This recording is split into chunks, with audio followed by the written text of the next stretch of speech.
Hai semuanya, Assalamualaikum warahmatullahi wabarakatuh.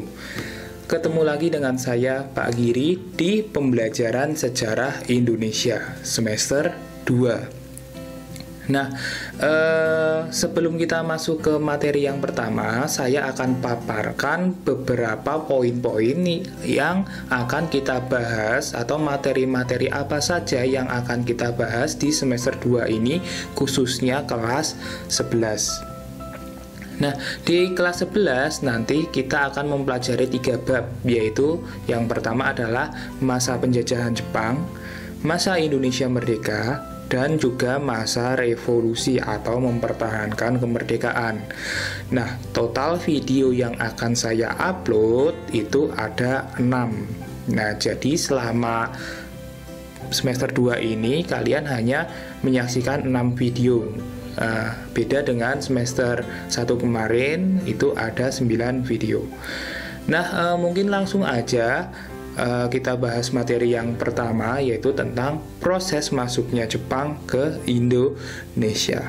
Ini dia penjelasannya. Nah, proses masuknya Jepang ke Indonesia atau awal masa penjajahan Jepang di Indonesia. Nah, sebelum kita bahas materinya lebih dalam, kita kupas dulu sih siapa itu bangsa Jepang. Nah, kalian mungkin mengetahui tentang Jepang itu dari berbagai hal, seperti misalkan anime atau animasi Jepang, seperti One Piece, Attack on Titan, atau anime sejuta umat, yaitu Naruto. Nah, selain itu mungkin kalian mengetahui Jepang melalui kemajuannya. Nah, ini dalam bidang teknologi, baik itu di otomotif, elektronik, maupun IT, yang membuat Jepang menjadi negara superpower. Nah, selain itu mungkin dari makanan-makanannya seperti sushi, takoyaki, dan lain sebagainya. Nah, itu berbagai hal umum mengenai Jepang. Nah, namun kalian harus tahu bahwa bangsa Jepang itu mempunyai 2 bangsa. Nah, yang pertama adalah bangsa Ainu atau bangsa asli Jepang. Nah, ini adalah bangsa yang dari dulu emang tinggal di Jepang. Nah, sekarang jumlahnya sangat minoritas, hanya di Kepulauan Hokkaido. Dan yang menjadi mayoritas bangsa Jepang sekarang atau penduduk Jepang sekarang adalah bangsa Yamato. Nah, bangsa Yamato ini sebenarnya dulunya adalah para pendatang yang akhirnya mendiami kepulauan atau negara Jepang yang sekarang. Nah, itu berbagai hal umum mengenai Jepang. Nah, namun kalian harus tahu bahwa bangsa Jepang itu mempunyai 2 bangsa. Nah, yang pertama adalah bangsa Ainu atau bangsa asli Jepang. Nah, ini adalah bangsa yang dari dulu itu adalah Shinto atau secara umumnya kita mengetahui adalah penyembahan terhadap matahari, atau tepatnya adalah Dewi Matahari yang disebut dengan Amaterasu Omikami. Nah, terus hal mengenai Jepang itu contohnya hurufnya. Nah, huruf Jepang itu ada 3 jenis. Yang pertama ada hiragana, terus ada katakana, dan juga kanji. Nah, itu adalah hal-hal mengenai Jepang. Nah, terus bagaimana sih Jepang kok bisa langsung menjajah Indonesia? Terus gimana sih prosesnya kok mereka tiba-tiba bisa menggeser posisi Belanda yang pada saat itu menjadi penjajah dari Indonesia? Nah, untuk itu mari kita kupas lagi yuk. Proses masuknya Jepang ke Indonesia itu tak lepas dari sejarah bangsa Jepang itu sendiri. Nah, sejarah bangsa Jepang itu sangatlah panjang. Dari yang primitif saja itu meliputi 2 zaman, yaitu zaman Jomon dan juga zaman Yayoi. Nah, zaman primitif ini di mana Jepang itu masih ya hidupnya seperti bercocok tanam dan lain sebagainya. Terus berkembang lagi menjadi zaman kekaisaran, di mana di sini Jepang sudah dimulai sistem pemerintahan kerajaan.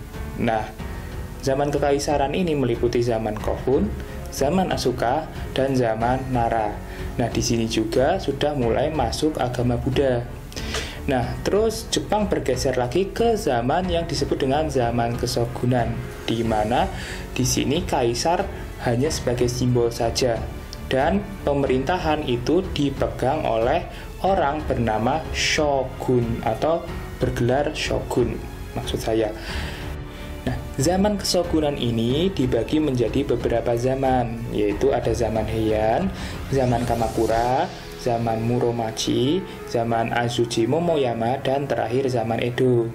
Namun pada zaman kesogunan ini, Jepang menjadi negara yang tertutup, hingga akhirnya menjadi negara yang paling tertinggal dari negara-negara lain, seperti negara-negara di Eropa, Amerika, maupun negara-negara di Asia lainnya. Nah, Jepang sendiri itu mulai modern ketika memasuki zaman restorasi Meiji pada tahun 1868, di mana di sini zaman keshogunan itu berakhir dan pemerintahan itu kembali dipegang oleh kaisar yang waktu itu dipimpin oleh Kaisar Meiji.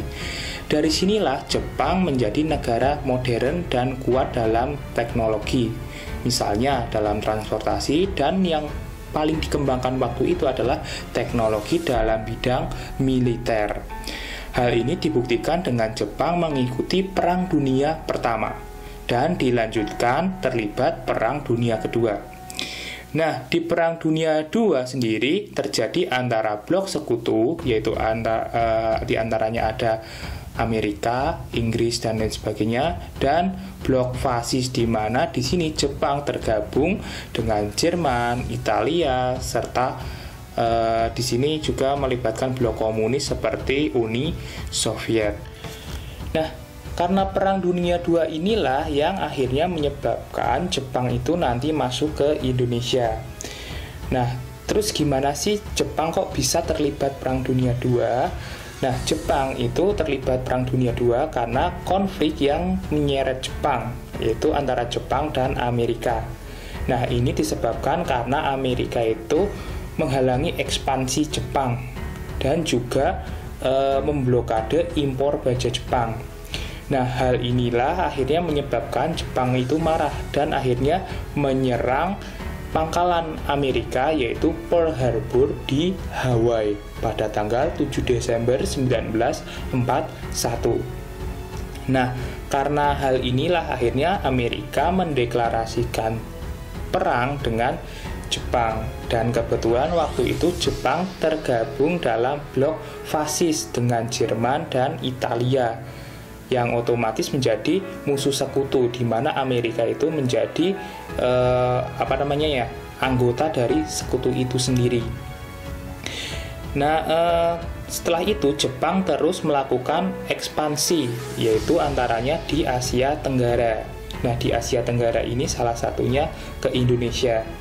Jepang sendiri melakukan ekspansi tujuannya adalah mencari sumber daya alam dan juga sumber daya manusia yang digunakan untuk kepentingan industri mereka dan kepentingan perang.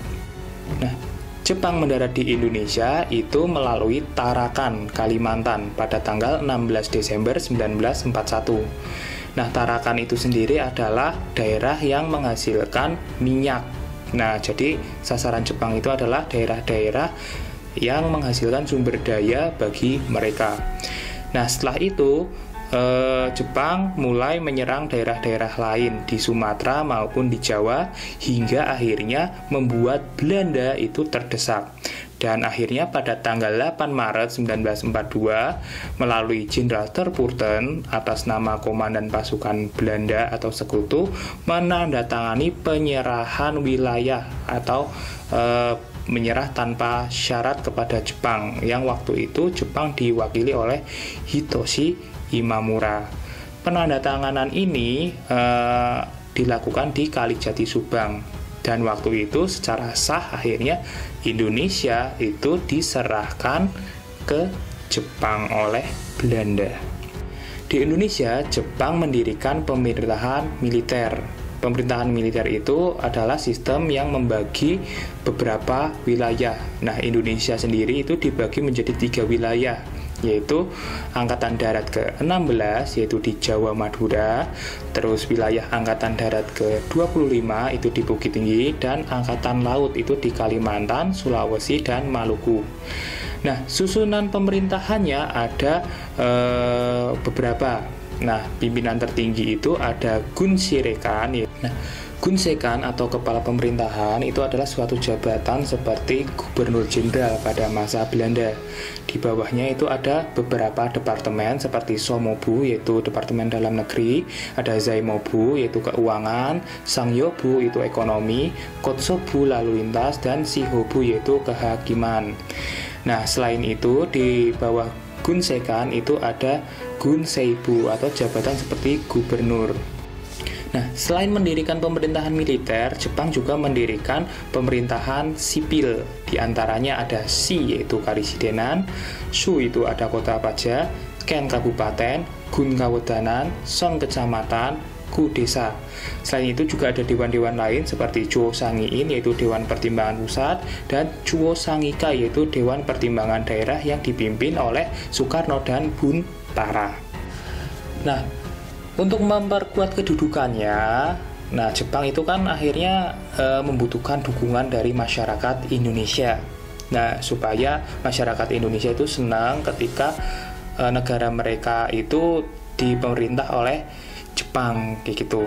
Nah, akhirnya Jepang mulai membentuk organisasi-organisasi, baik itu organisasi yang bersifat kemasyarakatan, semi militer, dan militer. Nah, yang pertama ada organisasi masyarakat. Tujuannya adalah menggalakkan propaganda atau menyebarkan pengaruh-pengaruh supaya masyarakat itu mendukung Jepang dan mau membantu Jepang dalam perang. Nah, organisasi masyarakat sendiri itu ada organisasi Gerakan 3A, yaitu Jepang Cahaya Asia, Pemimpin Asia, dan juga Pelindung Asia. Nah, ini dipimpin oleh Mr. Syamsuddin. Terus ada Putera, itu dipimpin oleh Soekarno, Muhammad Hatta, Ki Hajar Dewantara, dan Mas Mansur. Ada organisasi MIAI, itu yang bernafaskan Islam, itu supaya orang-orang Islam itu mau membantu Jepang dalam perang.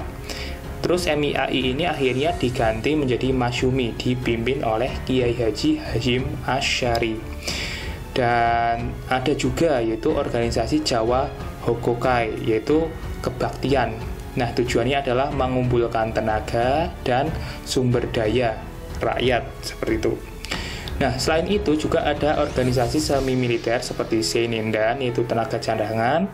Terus ada Keibudan, yaitu pembantu polisi, Suishintai, dan Hizbullah.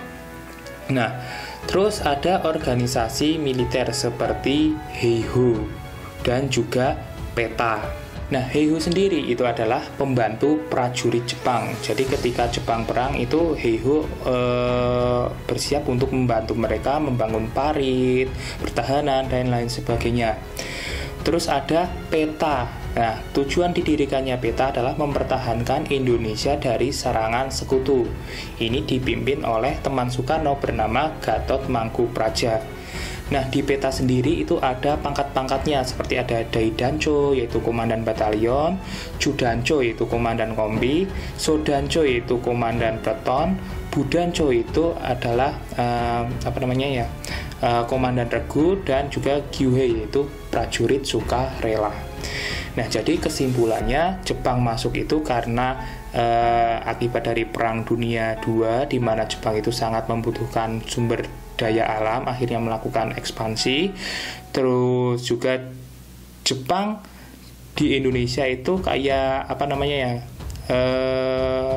ingin mencari muka terhadap masyarakat Indonesia supaya masyarakat Indonesia itu mau membantu Jepang dalam perang. Akhirnya mereka mendirikan pemerintahan, terus akhirnya mendirikan organisasi-organisasi, dan juga melakukan propaganda. Nah, seperti biasa itu di akhir video itu ada pertanyaan untuk kalian yang kalian harus jawab nanti di presensi khusus kayak gitu ya. Nah, pertanyaan untuk kali ini adalah jelaskan struktur pemerintahan militer Jepang. Nah, sekian untuk video kali ini dan sampai jumpa. Cut.